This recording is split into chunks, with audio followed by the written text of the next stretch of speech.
Assalamualaikum warahmatullahi wabarakatuh. Perkenalkan, saya Neneng Andini Fujianti, mahasiswi tingkat 3 dari Universitas Bakti Kencana Bandung kelas A. Di sini saya akan memperlihatkan sebuah video untuk memenuhi salah satu tugas ujian praktikum.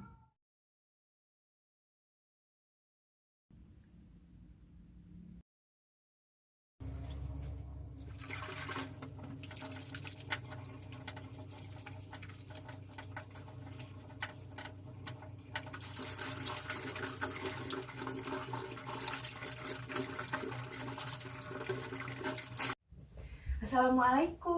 Waalaikumsalam, Sus. Ibunya sedang istirahat ya, Bu? Iya, Sus, baru aja istirahat. Oh ya sudah, nggak apa-apa. Soalnya tadinya saya mau bertemu dengan Ibu untuk memberitahu mengenai program lanjutan, karena baru saja tadi visit dokter ya, Bu ya. Cuman karena Ibunya baru saja istirahat, ya sudah nggak apa-apa, biarkan saja. Saya perhatikan Ibu seperti banyak yang difikirkan ya selama menunggu Ibu di sini. Iya, Sus, sebetulnya banyak yang saya pikirkan. Oh begitu. Bagaimana jika kita berdiskusi mengenai apa yang sedang Ibu pikirkan selama menunggu Ibu di sini? Apakah Ibu bersedia? Bersedia, Sus? Nah, Ibu mau berbincang-bincang di mana? Mau di sini atau di ruangan saya saja? Kalau di ruang perawat boleh? Boleh. Kalau begitu, mari Ibu kita ke ruang perawat dan biarkan Ibu istirahat. Ya, Sus. Mari Teh, silahkan duduk. Ya, Sus, terima kasih. Baik, karena tadi saya belum memperkenalkan diri saya, ya Teh ya, izinkan saya untuk memperkenalkan diri saya terlebih dahulu. Perkenalkan, nama saya Neneng Andini Fujianti, saya merupakan perawat penanggung jawab Ibu selama dirawat di ruangan ini. Nah, Teteh boleh memperkenalkan diri Teteh? Nama lengkapnya siapa Teh? Boleh, Sus. Saya Rifani Alfianita, Teh. Teteh senangnya dipanggil dengan apa? Panggil Riri aja. Ah iya, kalau boleh saya tahu, Riri ada hubungan keluarga sebagai apa dengan Ibu? Saya anaknya, Sus. Oh baik. Maksud dan tujuan saya ke sini itu sesuai dengan apa yang telah tadi kita diskusikan ya, Riri, bahwa di sini kita akan berbincang-bincang mengenai proses perawatan Ibu. Apakah Riri bersedia? Bersedia, Sus. Nah, untuk waktunya mau berapa lama Riri kita berbincang-bincang? Bagaimana jika 10 menit? Boleh, Sus. Nah, boleh Riri ceritakan bagaimana perasaan Riri ketika merawat Ibu, baik itu di rumah dan juga sekarang di rumah sakit? Perasaan saat merawat ibu, saya merasa udah lelah, Sus. Apalagi saya kan sekarang kerja, jadi bingung, capek juga, Sus. Sedangkan ibu maunya ditunggu oleh saya. Sedangkan saya juga kan punya anak dan suami yang harus saya urus ya, Sus. Kalau saya ninggalin ibu di sini sendiri, saya juga khawatir. Terus selama di rumah pun ibu nggak patuh, nggak mau minum obat, terus makanannya pun tidak mau dijaga, Sus. Kalau saya bilang nggak boleh, dia suka beli sendiri, misalkan tuh kayak minuman yang manis sama makanan padang, karena katanya nggak enak makanan yang itu aja. Apalagi ibu ada luka di kakinya yang sudah sembuh, tapi itu nggak pernah hati-hati gitu, Sus. Jadi lukanya nambah banyak, jadi saya udah pusing banget, terus capek, Sus. Nah, sekarang sejauh mana nih Riri mengetahui mengenai penyakit dan juga perawatan Ibu? Harusnya kan minum obat rutin ya, Sus. Terus nggak boleh makan makanan yang manis, yang berkolesterol tinggi. Terus luka di kakinya pun harus dibersihin ya, Sus. Ya, Riri sendiri sudah tahu apa itu penyakit dari Ibu? Udah, Sus. Apa yang Riri ketahui? Ibu saya terkena penyakit gula sama stroke ya, Sus. Betul ya Riri, atau bahasa medis dari gula yaitu diabetes mellitus. Baik, kalau begitu kita akan mulai untuk berbincang-bincang ya mengenai apa yang sudah Riri sampaikan memang sudah tepat. Tetapi memang perlu ada yang saya tambahkan beberapa hal yang diperlukan keluarga dalam merawat Ibu. Apalagi tadi Riri bilang ya bahwa Riri merasa capek, lelah, bingung bagaimana memotivasi Ibu, begitu ya? Iya, Sus, betul. Nah, untuk sekarang, apa sih yang membuat Riri merasa paling khawatir sekali dengan kondisi Ibu saat ini? Saya khawatir kalau kondisi ibu saya semakin memburuk, Sus. Padahal sebelumnya ibu saya cuma sakit stroke. Terus masih nurut-nurut aja gitu kalau misalkan disuruh minum obat.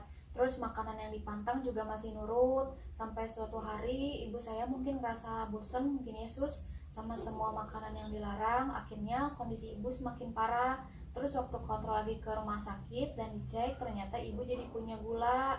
Semakin hari ibu nggak pernah mau nurut sama pantangan makanan. Terus karena ibu nggak pernah diem, ibu sering jatuh, akhirnya jadi ada luka di kaki, Sus. Terus sekarang lukanya nggak sembuh-sembuh. Terus sekarang juga nggak bisa ngapa-ngapain lagi, Sus. Tapi walaupun ibu nggak pernah mau nurut, saya juga kadang suka ngerasa capek gitu. Tapi tetap aja gitu ya sus, saya sebagai anak merasa khawatir, apalagi eh, ngelihat ibu yang sekarang udah nggak berdaya, apalagi kan sekarang udah nggak bisa ngapa-ngapain gitu sus. Iya Teteh, saya sangat paham sekali ya perasaan Teteh saat ini. Mohon maaf sebelumnya Teh, apakah Teteh merupakan anak satu-satunya dari ibu? Saya sebenarnya dua bersaudara sus, tapi ibu maunya terus ditemenin sama saya. Padahal saya udah bilang ke ibu harus kerja dulu, jadi ibu sementara sama kakak dulu gitu kan.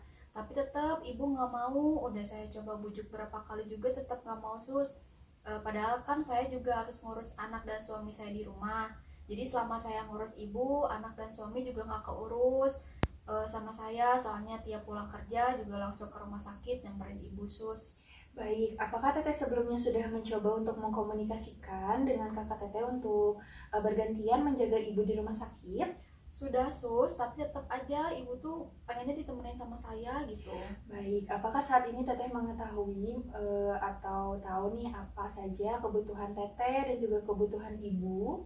Mungkin kalau kebutuhan saya yang pertama, saya juga butuh istirahat ya sus. Karena saya rasa selama menjaga ibu saya kurang istirahat. Terus saya juga punya peranan untuk mengurus suami dan anak saya di rumah. Saya juga harus bertanggung jawab akan pekerjaan saya sus. Soalnya kan akhir-akhir ini jadi sering izin dari kantor. Sementara saya juga butuh uang untuk membayar pengobatan ibu gitu sus.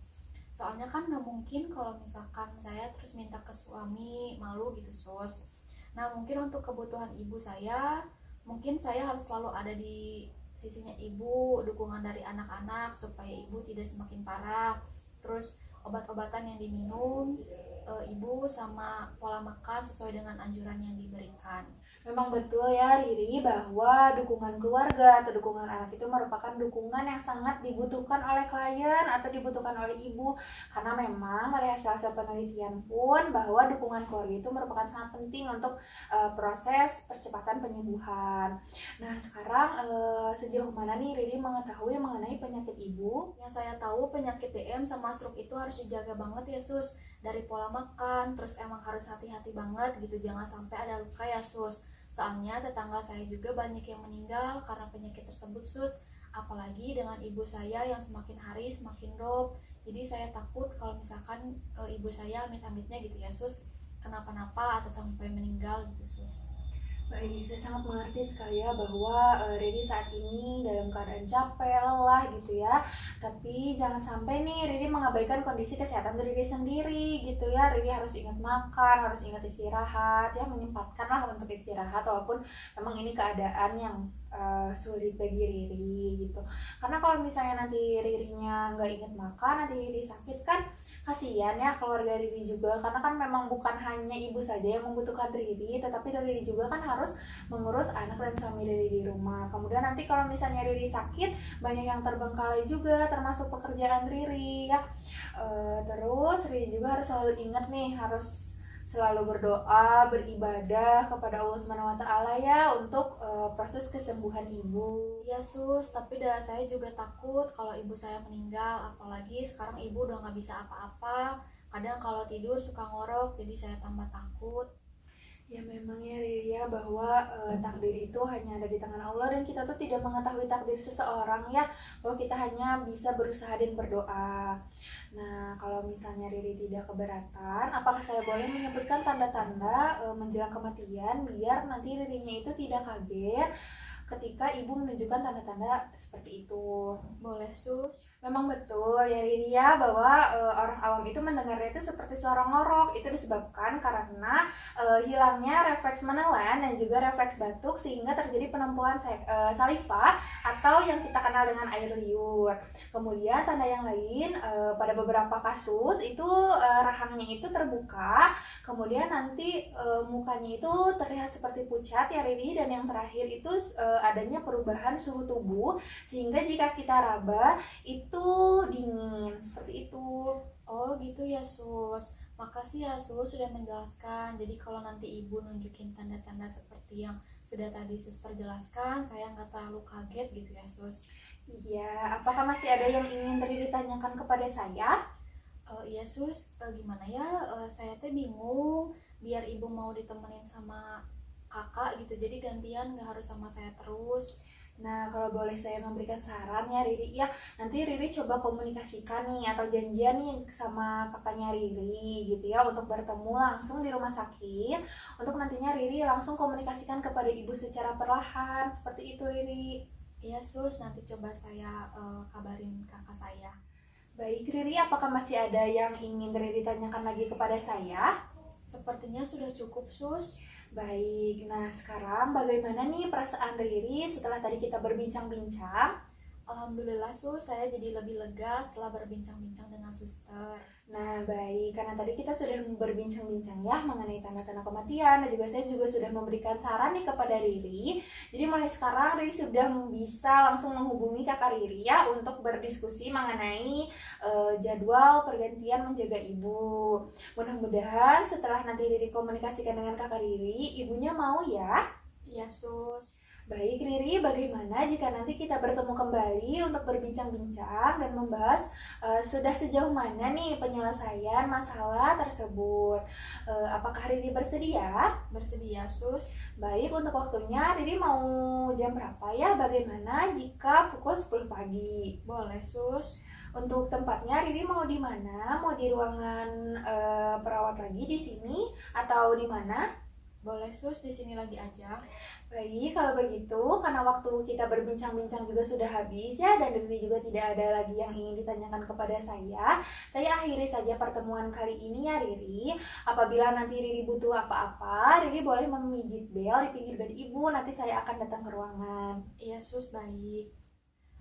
Baik sus, kalau misalkan ini sudah selesai, saya mau balik lagi ke ruangannya ibu. Takutnya ibu udah bangun terus takutnya nyari saya gitu ya sus. Iya Riri, silahkan. Makasih ya sus. Sama-sama Riri. Assalamualaikum. Waalaikumsalam.